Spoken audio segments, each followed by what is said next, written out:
네, 이번에 여야 전직 의원과 함께 정치권의 가장 뜨거운 쟁점에 대해서 양측의 이야기를 들어보는 여의도 정치 외전 시간입니다. 신경민, 정호김 전 의원 두 분과 함께 하겠습니다. 어서 오십시오. 네, 반갑습니다. 안녕하세요. 네, 먼저 첫 질문은 정 의원님께 드리겠습니다. 오늘 이재명 대표가 이제 당무에 복귀했습니다.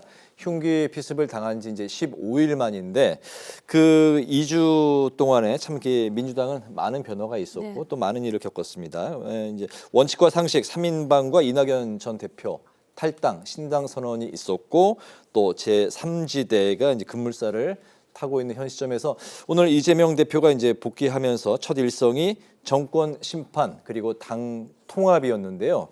이제 총선이 3개월도 남지 않았는데 총선 승리 그리고 내부 분열을 어떻게 이제 다시 봉합하고 통합으로 가는지 두 가지가 가장 큰 숙제인 것 같습니다. 어떻게 보십니까? 이재명 대표 본인으로서는 아마 이재명 대표 중심의 단합을 통한 총선 승리를 원할 것 같고요.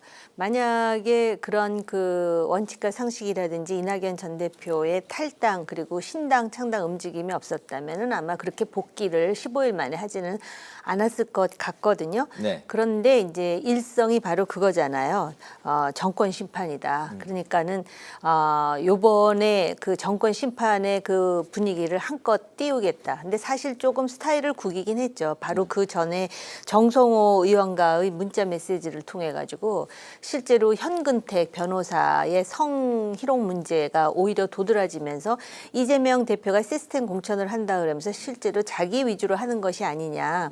그래서 과거에 박근혜 전 대표의 경우에는 피습을 당했을 때 대전은요 해갖고 많은 사람에게 울림을 줬잖아요. 그게 사실이든 아니든. 근데 이재명 대표는 마치 또 조롱조롱 많은 사람들이 일성이 정권 심판을 지금 얘기했으나 현근택은요 아니었느냐 뭐 이렇게 지금 나오는 상황이기 때문에 머릿속은 복잡할 것 같습니다. 네, 그렇군요.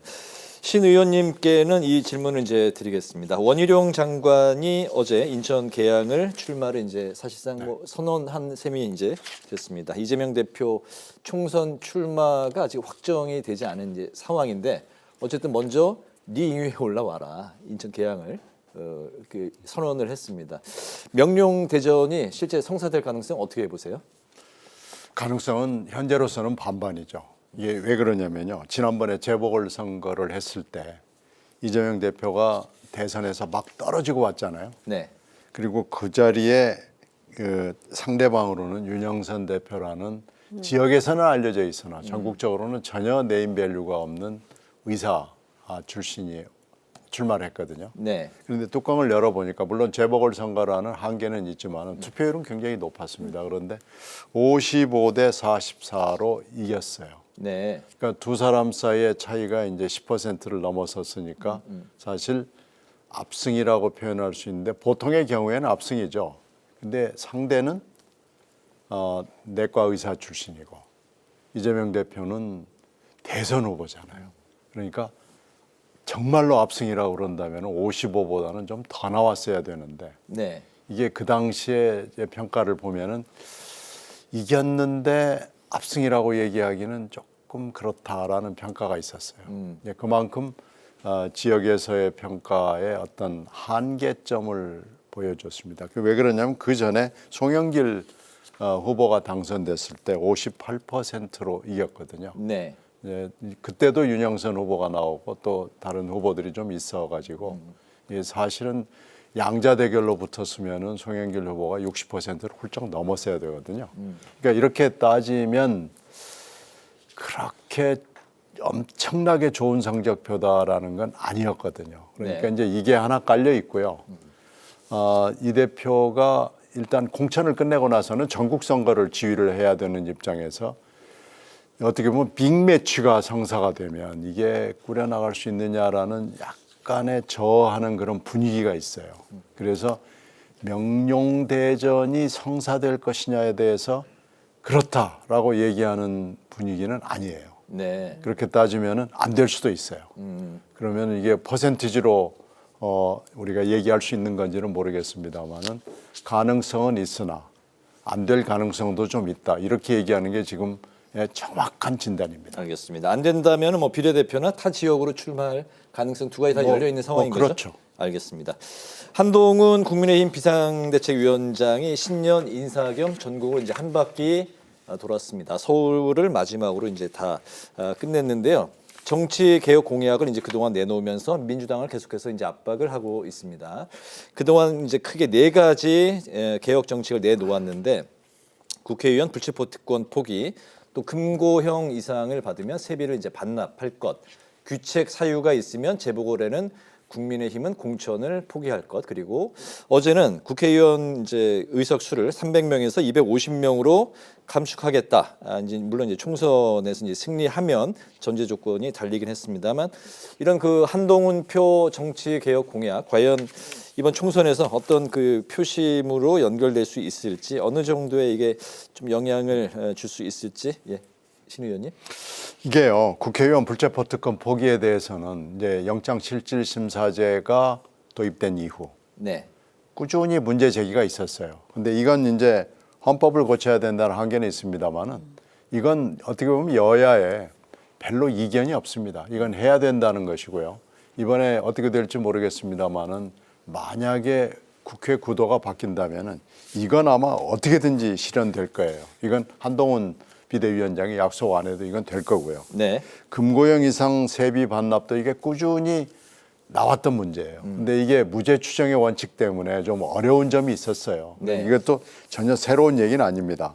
귀책 있는 재보궐에는 공천 포기, 이것도 여야가 공히 약속해 놓은 거예요. 이것도 아마 어쩔 수 없을 거예요. 그러니까 지금 민주당을 압박하고 있는 것은 대표가 지금 이재명 대표의 그 귀책 사유 때문에 지금 그러는 거지. 이거 앞으로 곧 실현될 겁니다. 근데 250명? 이건 저는 안 된다고 봅니다. 이미 안철수 후보 당시에, 대선 후보 당시에 100명 줄이자고 그랬거든요. 근데 안철수 후보가 국회에 진입하고 나서 이건 뭐 말도 못 꺼냈어요. 이거 말 꺼내는 순간 말도 안 되는 소리 하지 마라는 얘기를 들을 거기 때문에. 네. 근데 일단 50명이긴 하지만 네. 50명이 아니라 5명도 못 줄입니다. 세 가지는 가능성이 있었고 있고 이제 그 전에도 나왔던 이야기지만 국회의원 정수 이게 축소하는 문제는 상당히 좀 어려울 것이다. 네. 총선에는 어떤 영향을 줄까요? 별 영향을 안 줄 것 같고요. 네. 일단 국회의원 줄이자 그러면 이제 현직에 있는 사람들이 반발을 하잖아요. 네. 오히려 정치 개혁을 하려면 숫자는 늘려야 돼요. 단 숫자를 늘리되 기존에 지금 세비로 정해진 예산 있지 않습니까? 네. 그 예산의 범위 내에서 세비를 주는 것으로. 그러면은 1인당 세비는 줄어들겠죠. 그래야 더 국민을 대표하는 숫자가 늘어나는 거지.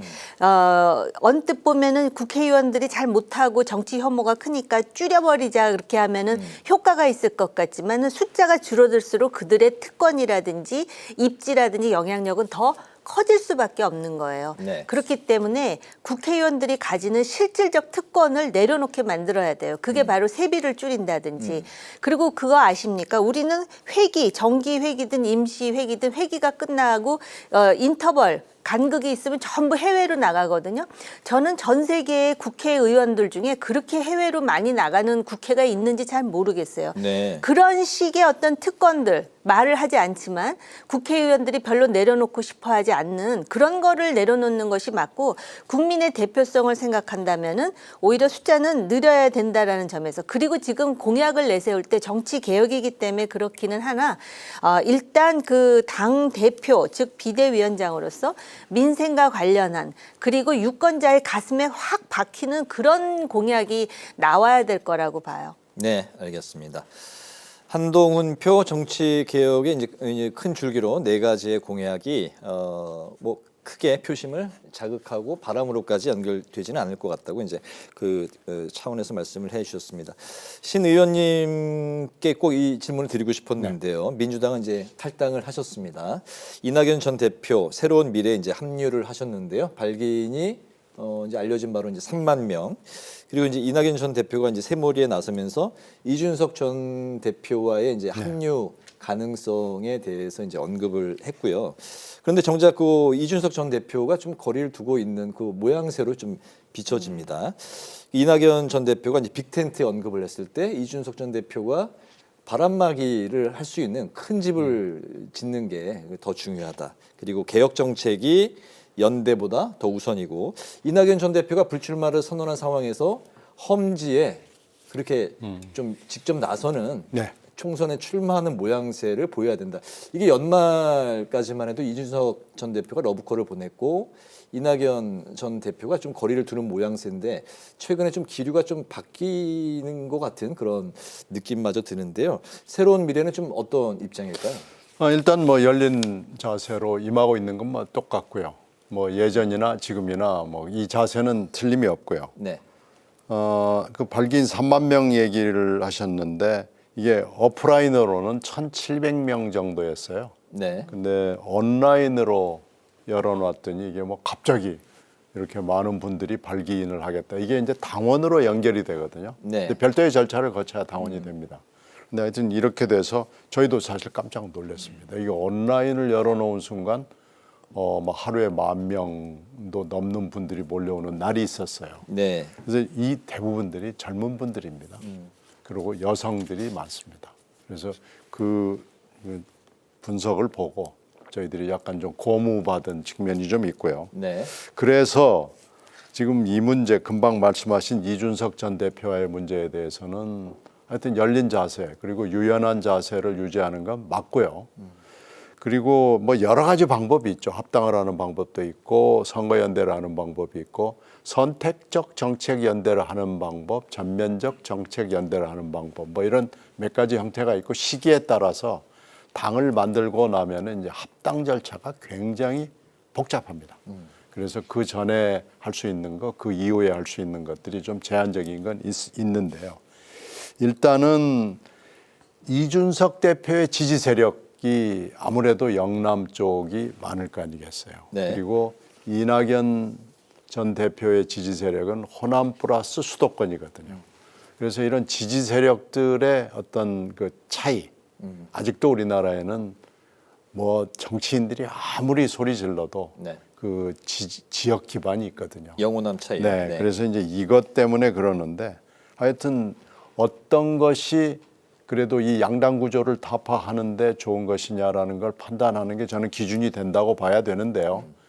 만약에 이걸 끝까지 열어놓고 기다리다가 안 되면은 차선책으로 가는 방법이 있는데 차선책은 선거연대도 있고요. 정책연대도 있고요. 네. 여러 가지가 있기 때문에 저는 뭐 이걸 가지고 지금부터 예단을 할 필요는 없다고 봅니다. 네. 하지만 제3지대 성공의 키는 낙준연대에 있다고 보는 시각이 우세한 것 같습니다.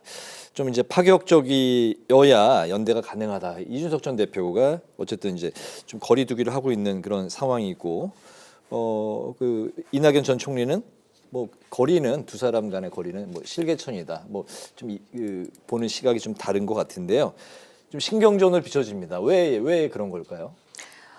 일종의 그 정치적 심리적 밀당인 것 같고요. 네. 솔직히 이게 처음 있는 실험이기 때문에 이게 성패에 대해서 예단하기는 쉽지 않지만 네. 그럼에도 불구하고 지금 3개월 정도 남은 총선에 괄목할 만한 성과를 얻기 위해서는 뭔가 유권자들에게 지금 이마만큼 연대를 하고 지금 결합하고 있습니다를 보여줘야 되고요.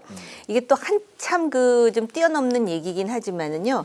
이 실험이 나중에 우리가 항상 남북 관계 얘기할 때 평화적으로 협상을 통한 통일 이런 얘기 하잖아요. 네. 거기는 진짜 실개천 무슨 한강하고는 비교가 안 되는 엄청난 그런 차이, 진짜 5대양을 합해도 그 뛰어넘지 못할 차이가 있을 텐데 네. 그런 가장 1단계적인 실험이라고 볼 수 있는 것이고요. 저는 이 과정에서 말입니다. 미래대연합의 현직 전직 의원들이 우리는 비례대표 안 하겠다. 지역에 출마하겠다 이러고 이준석 대표 같은 경우도 자기도 험지에 출마하겠다 이렇게 나오거든요. 네. 근데 그런 한마디가 제3지대에 대한 긍정적 인식을 제고하는 데 꽤 도움이 되고 있어요. 그런데다가 이낙연 전 대표는 그 민주당에서 그런 공격하잖아요. 양지에만 있었다. 이제 남은 거는 대통령 하는 일만 남아서 그래서 지금 그 나이에 지금 새로운 당을 만들려고 한다. 이런 식으로 공격을 하지 않습니까? 네. 그렇기 때문에 제3지대를 통해서 양당에 의해서 대표되지 않는 국민을 대변하고 또 정치적으로 내가 이러한 기여를 한다라는 차원에서 출마하라는 그 이준석의 제언에 대해서 한번 곱씹어 볼 필요는 있다라고 보여져요. 그 결과가 어떠하든 간에 그렇게 나서는 자체가 정치인 이낙연 전 대표에 대해서 상당히 긍정적인 이미지를 구축할 수 있는 하나의 계기가 될 수 있고 그럴 뿐만 아니라 3당의 통합이라든지 제3지대가 좀 더 부드럽게 그래서 다음 달 설날 이전에 뭔가 가시적인 결과를 통해 언론에 보도될 수 있는 그런 소재를 만드는 데는 상당히 순기능을 할 것 같다라는 개인적 생각이 있어요. 설 이전이면은 이제 한 20일 정도밖에 안 네, 남았네요. 그렇습니다. 네. 여야의 공천 작업도 이제 시동이 걸렸습니다. 이제 국민의힘을 보면 사상 처음으로 시스템 공천을 도입을 했는데요. 격전지에서 이제 민심 비율을 기존 50%에서 80%로 이제 껑충 이제 올렸고요. 동일 지역구 3선 이상 15%에서 최대 35%까지 감점을 준다. 이게 이제 두 가지 핵심 사안인데요. 이 시스템을 보고 세대 교체를 과연 하는 것이냐 아니면 검찰과 대통령실 공천을 위한 셈법인 것이냐 보는 시각이 이제 크게 갈리는 것 같습니다. 네.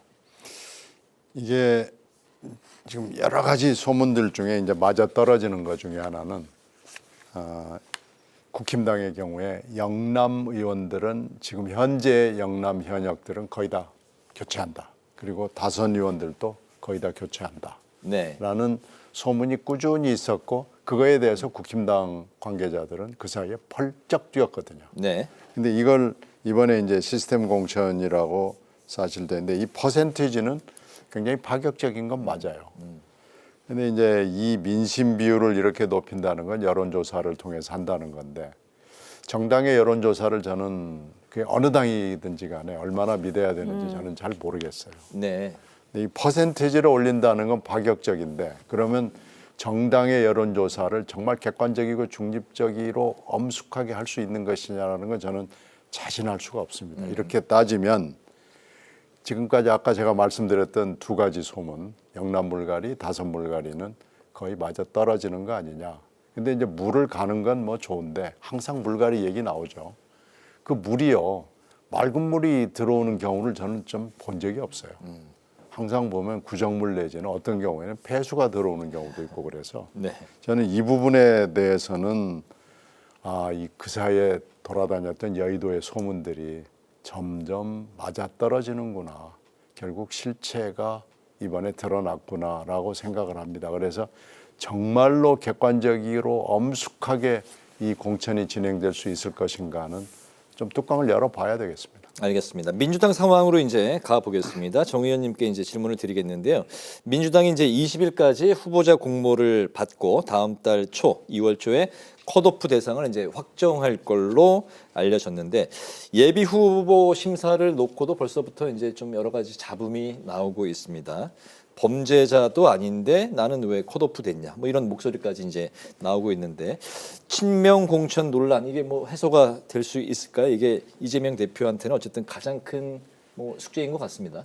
논란이 해소되지 않겠죠. 이게 공천이라는 게 공천이 다행히 된 사람한테는 공천 개혁인 거고요. 네. 떨어졌으면 억울한 공천 학살이 되는 거예요. 하고자 하는 사람은 너무 많은데 그리고 당에 권한이 있는 사람으로서는 자기 사람을 뽑고 싶지 않겠습니까? 더군다나 대통령이 되고 싶어 하는데 대통령이 되려면은 자기 계의 사람들이 많이 배지를 달고 있어야 그게 힘이 되거든요. 네. 그러면은 그리고 우리나라의 그 정치 문화에 있어서 당 대표의 권한 속에 물론 그걸 뭐 시스템 공천 운운하지만은 옛날부터 당 대표가 공천에 어느 정도 영향력을 주는지에 대해서는 우리가 굳이 말할 필요도 없는 거 아니겠습니까?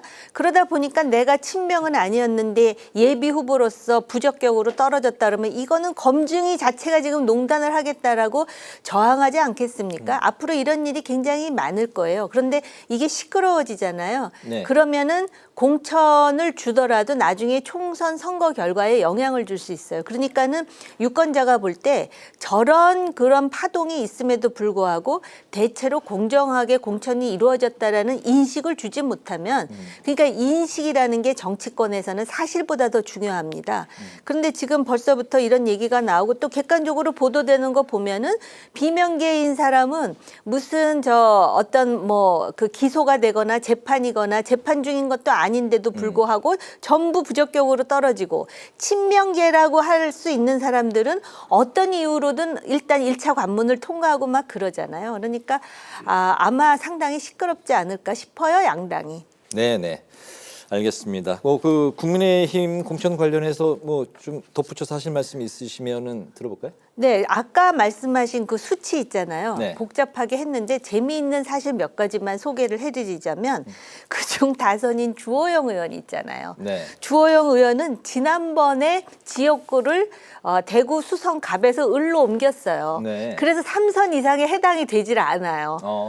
굉장히 재밌는 사실이에요, 이거는. 그런 그럴 케이스도 뿐만 있군요. 아니라 오늘 사선들과 함께 이제 그 당 비대위원장이 오찬을 했는데 까딱하면 그게 최후의 오찬일 수도 있다라는 얘기를 신경민 의원님하고 방송 전에 하면서 왔거든요. 네. 지금 그런 상황이고 이게 50%, 80% 그러는데 아주 불리한 지역은 국민 여론을 80%로 하고요. 정말 그 꼽기만 하면 거의 된다라고 하는 영남이라든지 강남 지역은 네. 지금 국민 민심 비율을 50%로 한 연유가 무엇인지 그리고 신 의원님 이미 지적하셨지만 그 당심이라고 하는 거 있잖아요. 네. 이게 참 묘해요. 한마디로 지난 그 국민의힘 당대표 경선에서 당심 100%로 하니까 김기현 후보가 당선되지 않습니까?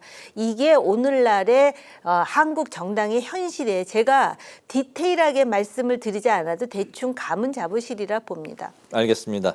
신 의원님, 그 민주당에서는 여러 가지 이제 그 공천 시스템이나 어쨌든 이제 주로 이제 탈락자들이 될 텐데요. 그런 이제 불만들이 또 탈당으로 이어질 거다라는 이제 그런 해석들이 나오고 있지 않습니까? 새로운 미래 이제 이석현 공동창당준비위원장은 민주당 의원 한 10여 명 정도가 새로운 미래 2월 창당 후에 합류할 거다.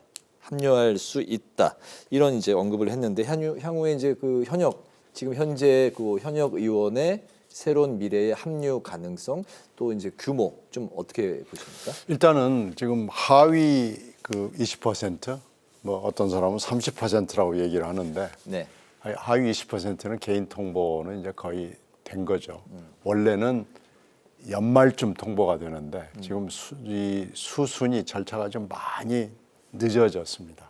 지금 피습 사태도 물론 있었습니다만은 지금 어떻든지 간에 이 공천 절차를 뒤로 미루고자 하는 당 안에 기류가 있는 거죠. 네. 그리고 당무감사했죠. 여러 가지 지금 현직 평가 이미 다 끝났죠.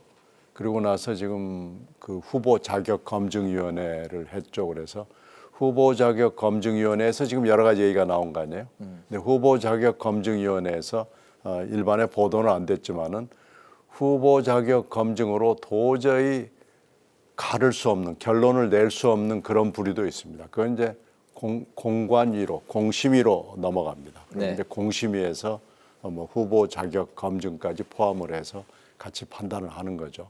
그러니까 그런 부류도 있고 이렇게 따지면 탈락자들이 굉장히 많이 늘어날 가능성이 있어요. 아마 틀림없이 국힘당하고 민주당하고는 숫자 내지는 퍼센테이지로 우리가 몇 명을 물갈이했다라는 거 가지고 선명성 경쟁 이런 경쟁을 할 겁니다. 근데 이제 네. 제가 말씀드렸다시피 이것이 맑은 물이 들어와야지 이게 폐수급 내지는 구정물급이 들어오면은 오히려 더 나빠지는 거 아니냐라는 비판이 있을 수가 있죠. 그렇게 따지면은 어찌 됐든지 간에 지금 탈락 위기에 있는 분들인 본인들은 느껴요. 네. 본인들은 알고 경선 과정에 들어가면 이제 더 이상 유턴이 안 되기 때문에 경선에 들어갈까 말까 이걸 지금 고민하는 시기에 진입을 했습니다. 그렇게 따지면 굉장히 많은 분들이 신당으로 올 가능성들이 좀 있습니다. 탈락자들이 다 말하자면은 네. 정말로 탈락한 사람인가 하는 거에 대해서 질적 평가는 저는 해봐야 된다고 봅니다. 알겠습니다. 얼마나 또 어떤 분들이 합류를 할지는 그때 상황에 공천 확정이 된 다음에 그때 상황을 보고 지켜봐야 될 거다라는 지금 말씀이시죠? 본인들은 많이 느끼고 있다는 것을 제가 꼭 말씀드립니다. 알겠습니다. 여의도 정치회전 이제 오늘 마칠 시간이 됐습니다. 지금까지 신경민 전 의원, 정호김 전 의원 두 분과 함께했습니다. 오늘도 말씀 잘 들었습니다. 감사합니다. 고맙습니다. 오늘 국회 라이브 6도 여기서 마치겠습니다. 시청해 주신 여러분 고맙습니다.